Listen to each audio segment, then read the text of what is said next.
건강한 담낭의 김정민 원장입니다. 담석에 관련된 걸 오늘 한 번만 더 얘기를 하고 싶은 게, 많은 분들이 유튜브 동영상을 보시고 많이 이해를 하시긴 했는데 그래도 아직도 조금 이해가 안 되는 부분이 좀 있어서 요약해 다시 말씀을 드리겠습니다.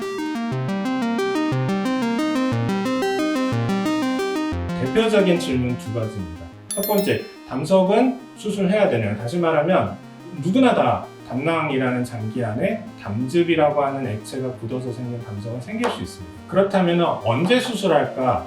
일단 담낭이라는 장기는 식사를 하시면 그 담낭은 그동안 모아놨던 소화액체인 담즙을 짜서 내보냅니다. 이 기능만 잘 하고 있으면 정상입니다. 다시 말해서 담낭 안에 담석이 있지만 이 기능을 방해하지 않으면 굳이 치료를 할 필요 없습니다. 방해한다는 얘기는 짜는 과정에서 담석이 담즙이라는 소화액이 나가는 것을 막아서 담즙이 못 나오게 한다든지, 그렇게 되면 음식은 지나가는데 소화액은 못 나왔으니까 소화가 잘 안 되겠죠.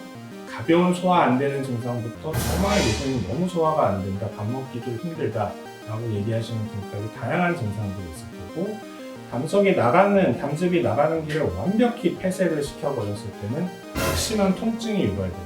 위경연고증, 명치에 뒤틀리는 증상. 다시 말해서 증상이 있으면 해당 담석은 질병이고 치료를 해야 됩니다. 뭐냐면 그 순간 넘어가는 경우가 대부분인데 반드시 재발합니다.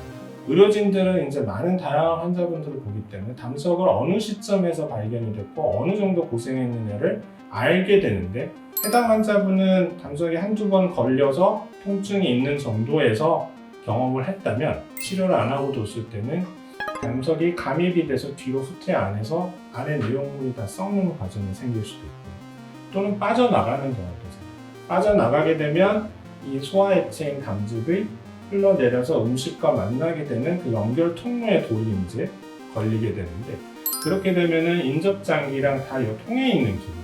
췌장과도 통해 있고 간과도 연결되어 있기 때문에 이제는 담낭만의 문제가 아니라 복합적인 더 큰 병들이 생기게 됩니다. 반대로 담석은 있는데 전혀 담즙의 흐름에 방해를 하지 않고 감입도 된 적도 없으니 빠져나갈 일도 없고, 그렇다면 의료진도 굳이 치료를 하지 말자고 얘기를 합니다. 담낭 자체가 기능을 못할 경우는 어떨까요? 다시 말해서 돌이 완전히 다 꽉 차 있는 경우, 아니면 그 뒤에서 담낭 안에서 계속 굴러다니면서 긁은 경우, 상처가 났으면 또 상처가 아물 겁니다. 그게 또 반복이 되다 보면 담낭벽이 신축성이 좋아야 되는데 이렇게 두꺼워서 굳은 살로 변한 경우, 통증도 일으킬 수 없고 소화 기능도 어차피 기능을 못하는 장기이기 때문에 없을 겁니다. 아무 증상도 모르지만 실제로는 담낭이 망가져서 그럴 경우가 있습니다.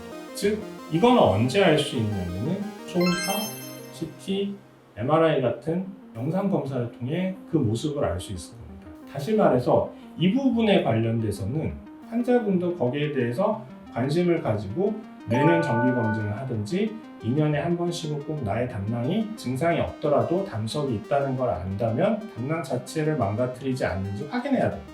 확인이 됐는데 다행히 담낭 기능은 좋다. 그럼 여전히 담석은 질병이 아닙니다. 환자분은 담석이 있더라도 굳이 치료를 받을 필요 없습니다. 하지만 반대의 경우, 담낭이 다 망가져 있을 경우에는 꼭 치료를 받아야 됩니다. 어차피 기능을 못하는 장기인 것도 있지만 반복적으로 담석에서 긁히는 과정에서 재생되는 그 굳은 살들, 또는 그 중에서 이상한 세포가 생기게 되면 우리가 걱정하고 무서워하는 암세포도 나올 수가 있기 때문에 해당 기능이 없는 장기를 위험부담만 가지고 계속 가지고 계실 이유가 없기 때문에 증상이 없더라도 치료를 해야 되는 경우도 있다는 것을 꼭 알고 계셨으면 좋겠습니다.